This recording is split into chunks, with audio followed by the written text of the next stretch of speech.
Throughout the years, I've been on many journeys in JRPGs, meeting loads of characters along the way and watching them save the world countless times. JRPGs are my happy place, but one of the major things that makes this genre so enjoyable for me is when these epic stories are driven by a strong, memorable cast of characters, and this all starts with the protagonist. This video is going to look at my top 10 characters of the genre, but first, some ground rules because we're not savages. I'm only going to pick a maximum of 2 characters from a series, as there are a couple of franchises that would otherwise populate this list a little too much. I'll also try to keep things free of major spoilers, but there will obviously be some minor spoilers throughout, so skip over that chapter if you don't want to know anything. And given my role as a content creator, I once again need to state the obvious. This video is not fact. This is a subjective topic and my top 10 list is going to be different to yours. I would love to hear who your favorite JRPG protagonists are, so let me know in the comments below. Before we get into this video, if you liked it, do me a favor and hit that like button and sub for more RPG content coming soon. That would help my channel out a lot. Alright, let's get into it.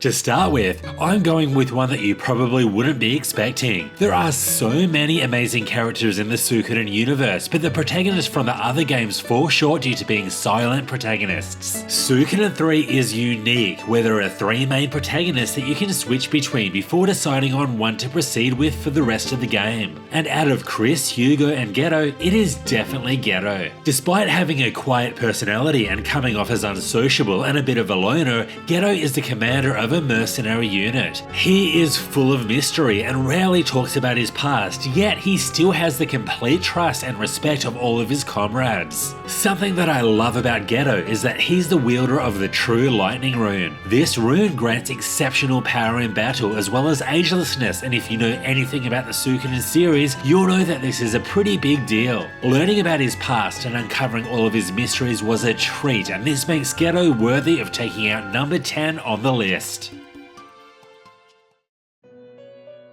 Next, we have the protagonist of Persona 5, Joker, who has become such an iconic video game character over the last few years. Joker, canonically named Ran Amamiya, is a student who transferred to Shujin Academy after being falsely accused of a crime. From here, Joker forms the Phantom Thieves, who are made up of a group of students able to awaken a supernatural power known as a persona. These Phantom Thieves travel to the metaverse to remove the malevolent intent from people's subconscious. This alone is pretty awesome, but something else that I really loved is that even though that Joker is considered a silent protagonist, it really doesn't feel like it.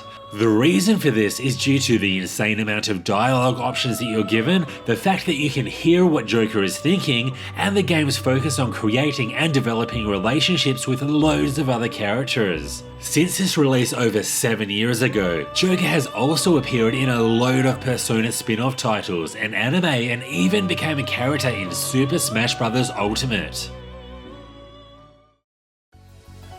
Next on the list, we have the newest protagonist of the lot, Van Arkwright from Trails Through Daybreak. To be honest, it was a case of either Kevin or Van here, but recency bias put Van over the line for me. Van is a Spriggan and takes on jobs that are unsuited for the police and bracers. While he doesn't exactly break the law, he does work in the grey, dealing with jobs and making decisions that many people would find questionable. This makes Van's darker character very refreshing from the previous Trails protagonists. I'm looking at you, Reen, you goody two-shoes. Oh, and Van can also turn into a Grendel, which is a large creature whose strength far exceeds that of a regular human. This makes for some pretty epic boss fights. Mr. Arkwright also has some element of mystery to him. There is a large gap in his past that's not revealed until the end of the game, and learning these secrets and what happened to Van over this time came to quite a surprise to me. I really can't wait to see what happens next with him in Daybreak 2.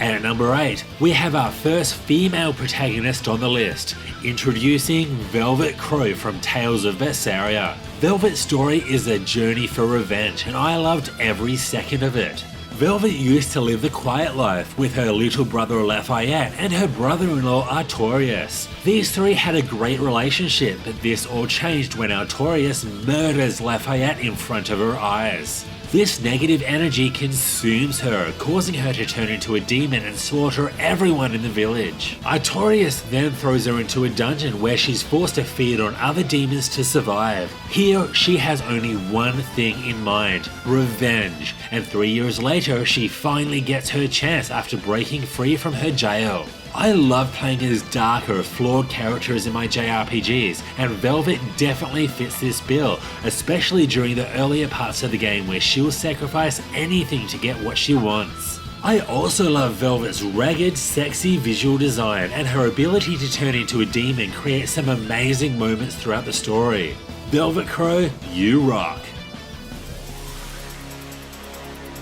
And the best Trails protagonist ever goes to Estelle Bright. Seriously, what is not to love about her? Estelle is introduced as a careless yet cheerful, energetic young girl with the dream of becoming a bracer. She is an incredibly kind character who brings light to all of those around her, loves others unconditionally, and does everything in her power to protect those that she cares about. She can also be hilarious. I mean, one of her first lines is, "Why is my birthday present a boy?" referring to the injured Josh who had just been taken in by her father. On that note, her relationship with Josh is one for the ages. Watching them interact, grow, and mature with one another over the course of Sky FC and SC is one of the main reasons that this arc is my favourite in the entire Trails series. More specifically, but without spoiling anything, her growth through the traumatic events at the end of first chapter and the start of second chapter is top tier character development, and if you played these games, you'll know what I'm talking about. Estelle Bright, you keep on shining like the sun.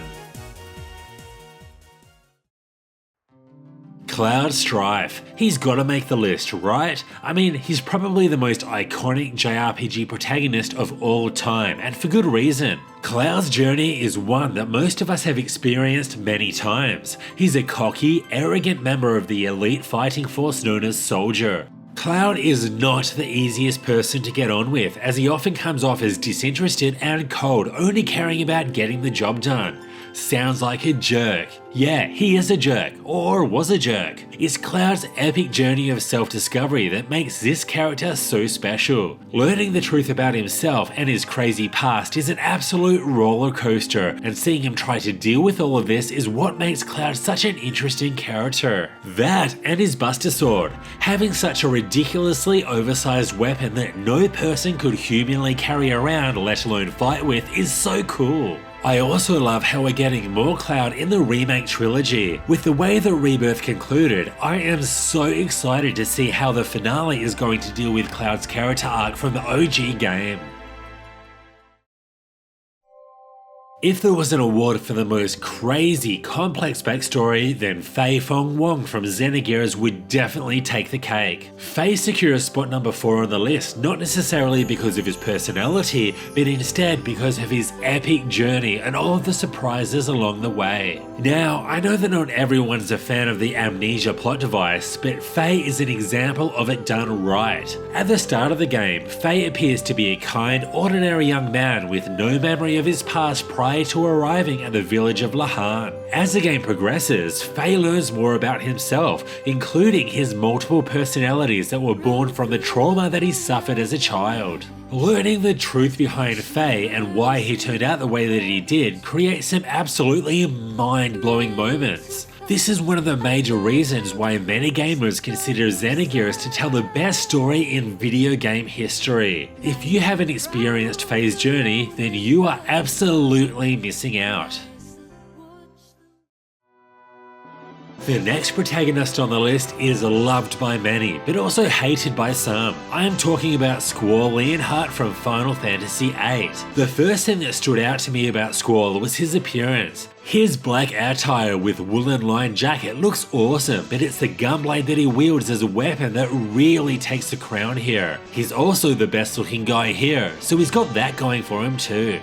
That opening cinematic where Squall and Seifer fight to liberate Fratelli was an instant winner. From that point, I knew that Squall was going to be my guy. Now, at the start of the game, Squall is the kind of person that most people wouldn't want to be around. He is a lone wolf who never shows his feelings to others and constantly blurts out sarcastic responses that make him seem like a complete ass. But it doesn't stay this way forever. It's his growth throughout the game that I really love and what makes him one of my favorite protagonists of all time. And this is mainly due to his relationship with Rinoa. From what starts off as a completely one-sided love interest, soon grows into something special and really hits the climax once the two finally reunite in space on the Ragnarok. This scene was so incredibly special to me, and I even kept a save on my PS1 memory card so I could go back and watch and listen to Eyes on Me whenever I wanted. While Squall isn't everyone's cup of tea, he is absolutely mine.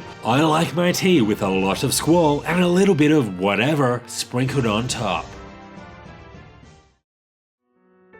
Taking out the number 2 spot as the best protagonist ever is Yuri Hyuga from the Shadow Heart series. This dark epic JRPG series is definitely one that not enough people talk about these days, which is real sad since Shadow Hearts 2 in particular is one of my favourite JRPGs of all time, and a big reason for this is because of the main character, Yuri. Now, Yuri has badass written all over him, and this is made very clear at the start of Shadow Hearts 1, where he crushes the skull of an incoming demon with his bare hands. But then, things get taken to an entirely new level when we learn that he's a harmonixer. This means that he's able to absorb the souls of the demons that he kills and also turn into powerful demons himself. Watching Yuri grow and battle his internal demons is one of the highlights of the series, but his humour and banter with other party members also made me laugh out loud more times than I could count.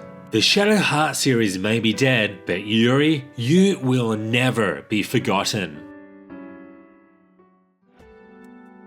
If there is one character on this list who I would love to have as a friend, it would be Ichiban Kasuga from the Like a Dragon series. He is such a lovable character with a heart of pure gold. After willingly going to prison for a murder that he didn't commit, Ichiban is released to find that his former leader and father figure Arakawa betrayed his clan. Not only that, but Arakawa shoots Ichiban and leaves him for dead on the streets. It is here that Ichiban meets a bunch of new characters who are all thrusted into a massive political conspiracy. Despite the actions of Arakawa, Ichiban remains fiercely loyal to him. He wears his heart on his sleeve and often finds himself in trouble thanks to his great sense of justice and willingness to always help others out. Ichiban is an absolute treasure that we must keep safe at all costs. His journey so far is an absolute roller coaster too. Some moments we'll be laughing out loud with him, the next minute we'll be shedding a tear for him from the other side of the TV. These are the reasons that Ichiban is such an incredible character and rightfully earns the number 1 spot on my list. And there we have it, my top 10 JRPG protagonists of all time. And I tell you what, we have been absolutely treated over the years, not only with countless great JRPGs, but also with loads of amazing characters. Like I said before, I would love to hear your thoughts. Who are your favourites? Let me know in the comments below. If you like this video, do me a favour and hit that like button and also sub for more RPG content coming soon. It would help out my channel a lot. See you next time.